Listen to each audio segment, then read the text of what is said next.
మా అత్తగారు టీ పెట్టమంది. మా పొయ్యి మీద కొంచెం టీ పెట్టే తలపోటు వస్తుంది అందని పైకెళ్ళాననమాట. ఎవరి పొయ్యి వాళ్ళకే మాట వింటది. మా అత్తగారి పొయ్యి నా మాట వినలా. ఇంకోసారి ట్రై చేశాను, ఈనింది. ఆన్ చేశాను.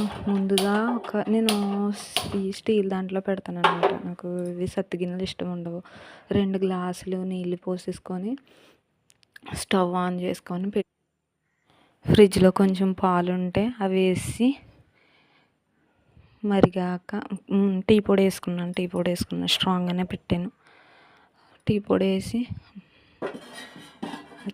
గంగ చంద్రముఖిలా మారినట్టు ఆ పాలు టీ పొడి కలిసి టీలా మారే వరకు చూసి నా బిందెలు చూసారా ఎలా మెరుస్తున్నాయి? నేను కాదు, మా అత్తగారి తోమేసింది. నేను తోముతా ఈరోజు. లాలిక్కాయలు వేసుకున్నాను. నాకు అలా వెళ్తుంటే డీమార్ట్ కనిపించింది. అక్కడ టీ చిక్కాలు 2 కొనుక్కున్నాను. మా ఆయన వేరే ఏయో కొనుక్కున్నాడు. నాకు ప్లాస్టిక్ టీ చిక్కాలు ఇష్టం ఉండవన్నమాట. మరగబెట్టేశాను. మా నాన్నకి మా అత్తయ్యకి ఇచ్చేసాను. టేస్ట్ ఎలా ఉందో ఫస్ట్ నేను చూసేసాను. లైక్ కొట్టి సబ్ చేసి నా చిట్టి ఛానల్ని సపోర్ట్ చేసేయండి. ఓకేనా?